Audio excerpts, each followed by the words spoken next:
Hello dear students, ये question पूछा गया था 2010 के गेट एग्जाम में 2 मार्क्स के लिए। मैं पहले स्टेटमेंट पढ़ता हूँ, फिर हम इस क्वेश्चन को ट्राई करेंगे। A 5-stage pipelined processor has instruction fetch, instruction decode, operand fetch, perform operation, and write operand stages. The IF, ID, OF, WO stages take 1 clock cycle each for any instruction. The perform operation stage takes 1 clock cycle for add and sub instruction, 3 clock cycles for multiply instruction, and 6 clock cycles for divide instruction respectively. Operand forwarding is used in the pipeline. What is the number of clock cycles needed to execute the following sequence of instructions? Just have a look at this program. They have also mentioned the meaning of each and every instruction. Then you can also see these 4 options. Okay, तो आपसे पूछा गया है कि इस programme को इस pipeline पे एग्जीक्यूट करने में कितने क्लॉक साइकिल्स लगेंगे। हम इसे 2 मेथड से सॉल्व करेंगे। पहला जो शॉर्टकट मैं आपको ऑलरेडी सिखा चुका हूं, और दूसरा ट्रेडिशनल मेथड। तो सबसे पहले तो देखो क्या शॉर्टकट यहाँ पे एप्लीकेबल है भी या नहीं। वो शॉर्टकट यूज करने के लिए पहली चीज आपको चाहिए फुल फॉरवर्डिंग। ओके, हम देखते हैं यहाँ पे फुल फॉरवर्डिंग है या नहीं। तो क्वेश्चन में उन्होंने मेंशन किया है ऑपरेंड फॉरवर्डिंग इज यूज्ड, यानी कि आपको ये नहीं बताया कि किस स्टेज से किस स्टेज में ऑपरेंड्स फॉरवर्ड हो रहे हैं। तो आप क्या कर सकते हो, आप एज्यूम कर सकते हो बेस्ट केस यानी कि full forwarding. Okay, that means shortcut यहाँ पे एप्लीकेबल है। तो वो शॉर्टकट क्या कहता है, वो कह रहा है कि आप ये मान लो कि सभी स्टेजेस को एक एक क्लॉक साइकिल ही लग रहा है। जैसे क्वेश्चन में एक्चुअली तो आपको गिवन है कि परफॉर्म ऑपरेशन को 3 क्लॉक साइकिल्स चाहिए मल्टीप्लाई के लिए, वैसे ही उसे 1 से ज्यादा क्लॉक साइकिल्स चाहिए डिवाइड के लिए। बट आप मान लो कि हर स्टेज को हर इंस्ट्रक्शन के लिए एक ही क्लॉक साइकिल चाहिए। ओके, और ये एज्यूम करके आप कैलकुलेट कर लो कि प्रोग्राम को कितने क्लॉक साइकिल्स लग रहे हैं। Okay, first let's do that. यहां पे सबसे पहले तो आप देखो कि कुछ डिपेंडेंसीज हैं। जैसे ये रही एक डिपेंडेंसी, फिर ये रही एक और डिपेंडेंसी, सिमिलरली एक और डिपेंडेंसी।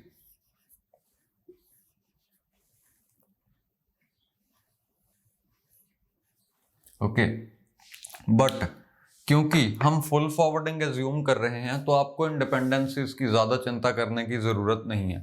फुल फॉरवर्डिंग की वजह से ये डिपेंडेंसीज आप काइंड ऑफ नेग्लेक्ट कर सकते हो, क्योंकि इन डिपेंडेंसीज की वजह से कोई भी स्टॉल नहीं आएगा। ओके, सो आप इसे एक नॉर्मल प्रोग्राम बिना डिपेंडेंसीज का प्रोग्राम एज्यूम करके ये निकालो कि इसे कितने क्लॉक साइकिल्स लग रहे हैं।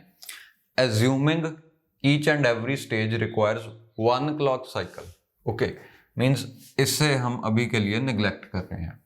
सो लेट्स सी, पहली इंस्ट्रक्शन को सभी स्टेजेस से गुजरना पड़ेगा, यानी कि उसे लगेंगे 5 क्लॉक साइकिल्स, और उसके बाद सभी इंस्ट्रक्शंस को एक एक क्लॉक साइकिल में वो अपना रिजल्ट देती जाएंगी, यानी कि इन 3 इंस्ट्रक्शंस को एक एक क्लॉक साइकिल लगेगा। मतलब इन टोटल इस प्रोग्राम को 8 क्लॉक साइकिल्स की जरूरत है। बट यहां पे हमने एज्यूम किया है कि सभी स्टेजेस को एक एक क्लॉक साइकिल चाहिए। एक्चुअली ऐसा नहीं है। एक्चुअली मल्टीप्लाई और डिवाइड टाइप ऑफ इंस्ट्रक्शंस को 3 और 6 क्लॉक साइकिल्स की जरूरत है फॉर परफॉर्म ऑपरेशन स्टेज।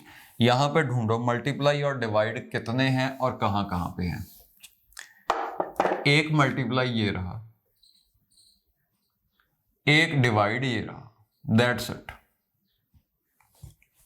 अब ऑलरेडी हमने माना है कि इन इंस्ट्रक्शंस को एक एक परफॉर्म ऑपरेशन चाहिए। यहां पे अब आप ये देखो कि एक्स्ट्रा कितने की जरूरत है। एक तो आप ऑलरेडी मान के चल रहे हो, बट इसे चाहिए 3, यानी कि एक्स्ट्रा क्लॉक साइकिल्स लगेंगे 2। ओके, वैसे ही यहां पे आपने एक माना है, बट इसे चाहिए 6, यानी कि एक्स्ट्रा क्लॉक साइकिल्स जो आपको देने पड़ेंगे वो है 5। और आपका आंसर आ गया 15। इतना आसान क्वेश्चन था अगर आप इसे शॉर्टकट से सॉल्व करोगे।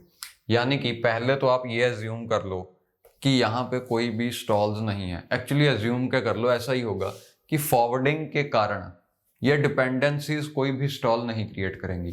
तो क्योंकि ये कोई भी स्टॉल नहीं क्रिएट करेंगी तो ऐसे प्रोग्राम्स को लगेंगे 8 क्लॉक साइकिल्स, ये एज्यूम करते हुए कि सभी स्टेज एक ही क्लॉक कंज्यूम कर रही हैं।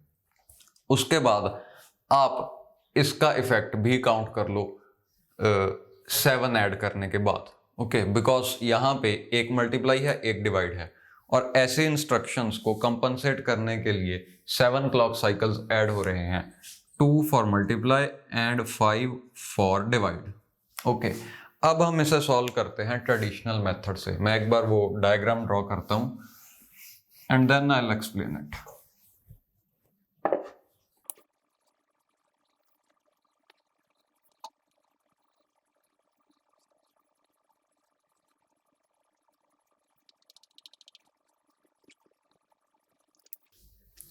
ओके, सो फर्स्ट इंस्ट्रक्शन, क्योंकि एक मल्टीप्लाई इंस्ट्रक्शन है तो उसे परफॉर्म ऑपरेशन में 3 क्लॉक साइकिल्स की जरूरत पड़ेगी। Let's do that.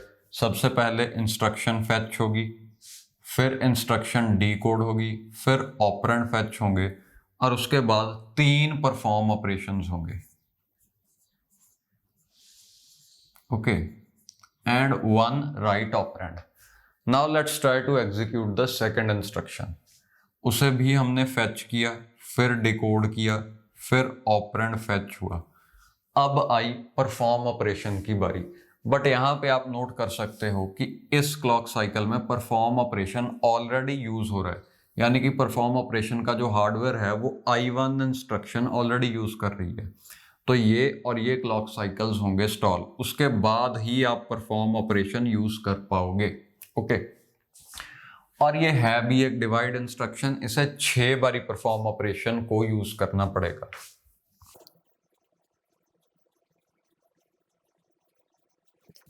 यहां पे अब आप नोट करो 6 बार परफॉर्म ऑपरेशन और उसके बाद राइट ऑपरेंड, और बीच में ये 2 हैं स्टॉल साइकिल्स। ओके, यहां तक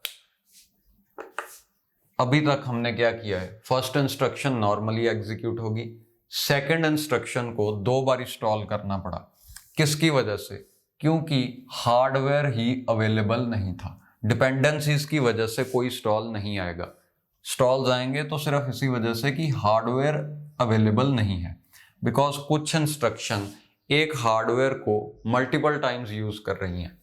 okay, now let's try to execute the third instruction. Third instruction में अगर आप देखो डिपेंडेंसीज हैं, R5 इसे चाहिए यहां से और R2 इसे चाहिए यहां से। ओके,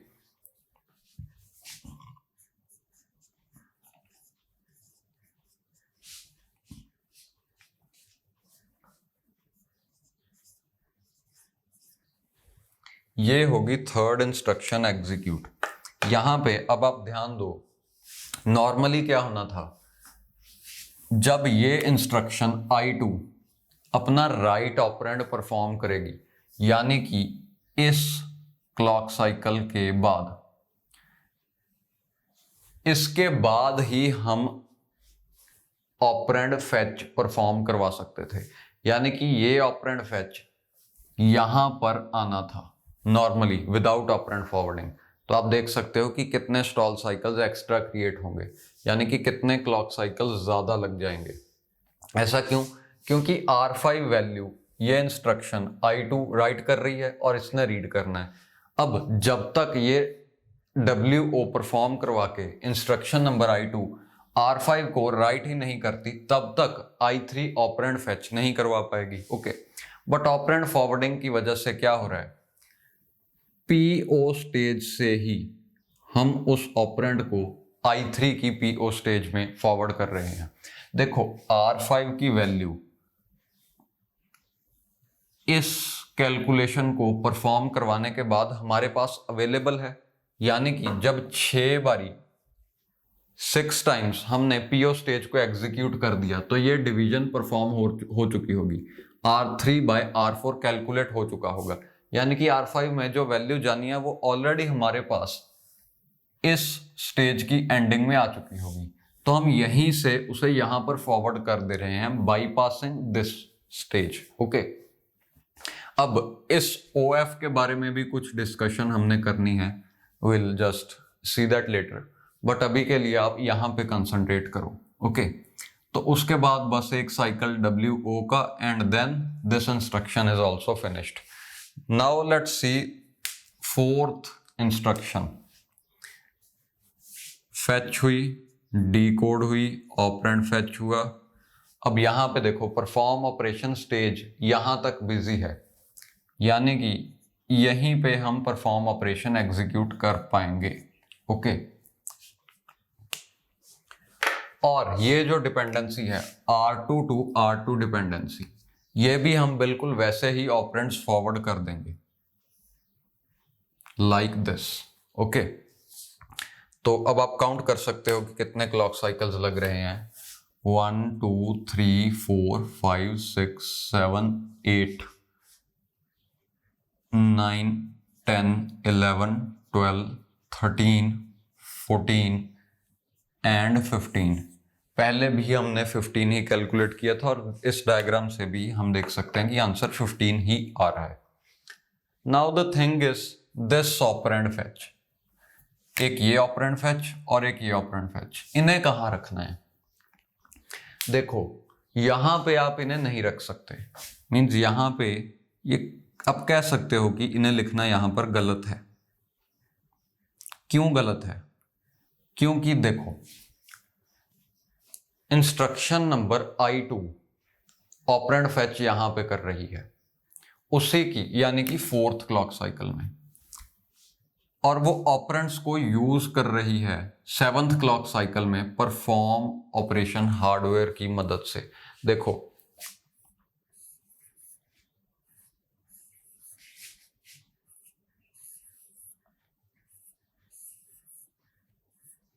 ये हैं मान लो 5 स्टेजेस, इनके बीच में हैं कुछ बफर्स जैसे कि ये। ओके, अब थर्ड स्टेज है ऑपरेंड फैच, यानी कि ये वाली OF स्टेज। इस स्टेज ने कुछ ऑपरेंड्स फैच करके इस बफर में रख दिए ताकि परफॉर्म ऑपरेशन स्टेज उसे यूज कर सके with respect to instruction I2। But उसी के नेक्स्ट साइकिल में अगर हम यहां पे दोबारा से ऑपरेंड फैच करवा लें तो थर्ड इंस्ट्रक्शन फिर से इसी बफर में वैल्यूज ओवरराइट कर देगी, है ना, यानी कि I2 की वैल्यूज थर्ड इंस्ट्रक्शन ओवरराइट कर देगी, so that could create problems. वैसे ही अगर मैं यहां पे फिर से ऑपरेंड फैच लिख दूं तो अभी I2 ने तो वो वैल्यू को यूज किया ही नहीं जो उसने फैच करवा के रखी थी, उसके यूज करने से पहले ही I3 ने भी अपनी मींस अपने ऑपरेंड्स यहां पे ला के रख दिए। अभी I3 ने भी नहीं यूज किया कि I4 ने दोबारा से ओवरराइट कर दिया, मींस ये दोनों इंस्ट्रक्शंस के ऑपरेंड्स ओवरराइट हो जा रहे हैं। बट क्योंकि आप यहाँ पे ऑपरेंड फॉरवर्डिंग की मदद से ही ऑपरेंड्स ले रहे हो तो आपको खास चिंता करने की जरूरत नहीं कि इस OF स्टेज ने कहाँ आना है। ओके, सेकंड थिंग इज ये जो ऑपरेंड है R2 ये यूज हो रहा है इंस्ट्रक्शन 3 में, यानी कि यहां पे जनरेट होने वाली वैल्यू यहां पे यूज हो रही है। इसकी फॉरवर्डिंग कैसे होगी दैट कैन उसकी आपको चिंता करने की जरूरत नहीं, क्योंकि ये ऑपरेंड फैच अगर आप यहां पे रख दो, ओके, तो ऑलरेडी जो वैल्यू, या आप कह सकते हो इसे यहां पे रख दो, तो ये जो वैल्यू राइट बैक हो रही है, एक वैल्यू यहां से सही रीड होगी ऑपरेंड फैच में, दूसरी वैल्यू यानी कि ये R2 थर्ड इंस्ट्रक्शन R2 तो सही रीड करेगी इस OF की मदद से, और R5 जो सेकंड इंस्ट्रक्शन जनरेट कर रही है वो यहां से फॉरवर्ड हो जाएगा। ओके, बट और भी बहुत सारी कॉम्प्लिकेशंस हैं जिनका यहां पे आपको ध्यान रखना पड़ सकता है, बट क्योंकि ये एक थ्योरेटिक एग्जाम नहीं है आपको चिंता करने की ही जरूरत नहीं, सिंपली इस OF को निगलेक्ट करो और आंसर लिख के आ जाओ। गेट में इतनी डिटेल में जाने की जरूरत आपको नहीं है। देखो यहां पे क्या कॉम्प्लिकेशंस आ सकती हैं। ये OF आपने I2 ने 6 बारी PO को यूज करना है और OF उसमें भी इंटरफेयर कर सकता है, यानी कि PO इस बफर से वैल्यूज यूज कर रहा है और OF इसी बफर में वैल्यूज अपडेट करी जा रहा है साथ की साथ। So this could create complications. Okay, best possibility ये है कि आप OF को यहां पे रख दो लाइक दिस।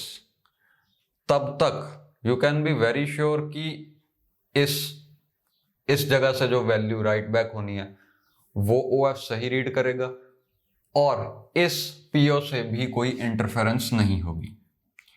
पैरेलली इसका एक और फायदा होगा कि नेक्स्ट स्टेज का OF भी प्रॉपरली एग्जीक्यूट कर पाएगा। इन दोनों में भी कोई इंटरफेरेंस नहीं होगी, बिकॉज इसने जो वैल्यू राइट की ये उसे ओवरराइट नहीं कर रहा है। इसके ओवरराइट करने से पहले ही यहां पे वो वैल्यू कंज्यूम हो जा रही है। ओके, अब बहुत सारी और डिटेल्स हैं इसके, हार्डवेयर इंप्लीमेंटेशन कैसे है एंड सो ऑन, जिसमें से कुछ पार्ट मैं थ्योरी लेक्चर्स में एक्सप्लेन कर चुका हूं। बाकी का आपको गेट के लिए इतना ज़्यादा डिटेल में जाने की ज़रूरत नहीं है। जो मैं पर्सनली आपको सजेस्ट करूंगा वो ये है कि OF को सिंपली निग्लेक्ट कर दो फुल फॉरवर्डिंग के क्वेश्चंस में। दैट्स इट, सीधा OF स्टेज के बिना अपना क्वेश्चन सॉल्व करो, बिकॉज ऑपरेंड फेच ने जो भी करना था वो आप ऑपरेंड फॉरवर्डिंग से ही करवा दे रहे हैं, तो कोई फर्क नहीं पड़ता इनमें से किस जगह पे OF हो रहा है। ओके, एनीवेज आप चाहे इस मेथड को प्रेफर करो चाहे उस मेथड को प्रेफर करो, शॉर्टकट वाले को, आंसर सेम आएगा जो कि है 15। इसमें टाइम थोड़ा ज्यादा लगता है। ओके।